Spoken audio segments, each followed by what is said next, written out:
Hello friends.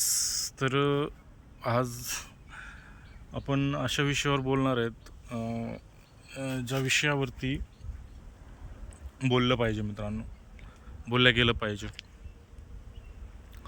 तर हा विषय आहे की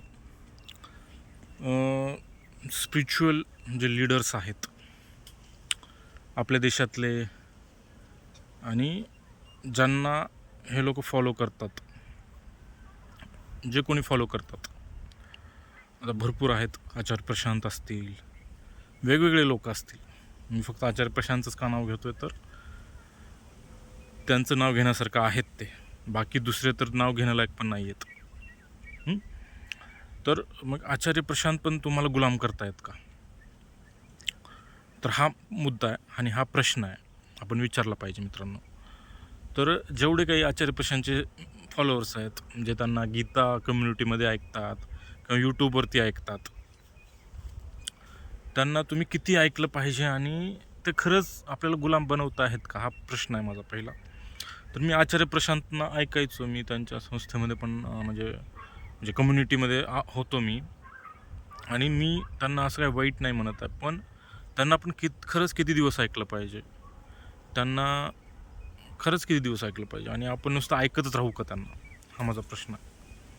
काही काही बेसिक गोष्टी आहेत ज्या की माणसाला क्लॅरिटी हवी असते, माणसाच्या मनाची, माणसाच्या इच्छांची. त्याला खरंच काय पाहिजे आयुष्यामध्ये, त्याला काय करायचं आहे आयुष्यात, त्याला पैसा कुठून कमवायचा आहे, कसा कमवायचा आहे, आयुष्यात त्याला काय करायचं आहे, कुठल्या गोष्टीमधून त्याला आनंद मिळतो, समाजात राहून मिळतो का समाज सोडून मिळतो, चांगल्या लोकांमध्ये जाऊन मिळतो का त्याच आपल्या आजूबाजूच्या जशी लोक असतात है ना, छोट्या विचारांची, ते वाईडर विचार नाही करू शकत, मोठा विचार नाही करू शकत, अशा लोकांमध्ये आपल्याला राहायचं आहे का आपल्याला आपली कम्युनिटी बदलायची आहे?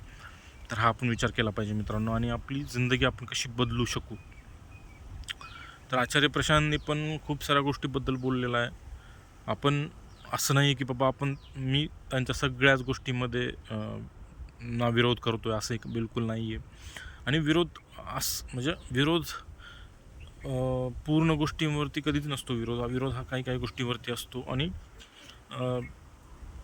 विरोध विचारांचाच असतो मित्रांनो. विरोध आपण त्या पर्सनॅलिटीचा किंवा हा व्यक्ती असा आहे असं नाही आहे.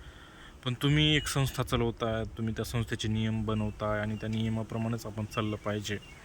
मग कुठंतरी आपण बांधल्या गेलो आहोत मित्रांनो, है ना. आपण ज्या गोष्टी चांगल्या करू शकतो तोच वेळ आपण त्यांना जर ऐकण्यात घालवत असू, तर मित्रांनो खरंच कुठंतरी आपलं पण चुकतं मित्रांनो. आणि मला माहिती आहे त्यांचे सेशन्स किती रात्रभर चालतात, 1-1, 2-2 वाजेपर्यंत चालतात. सॅटर्डे संडे 2-2, 4-4 तास त्यांचे सेशन्स चालतात.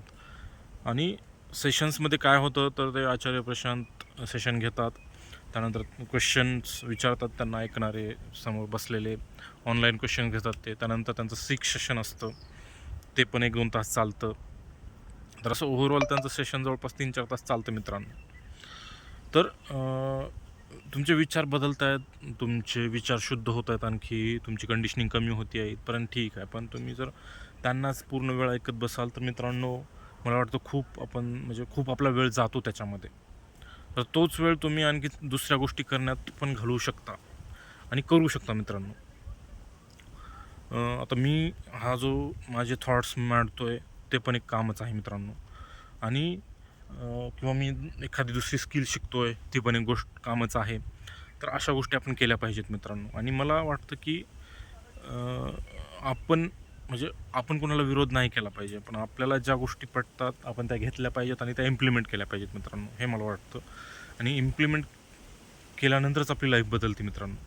तर ही गोष्ट तुम्ही नक्कीच तुमच्या आयुष्यात याच्यावरती विचार करा आणि तुम्हाला काय वाटतं नक्कीच मला सांगा मित्रांनो.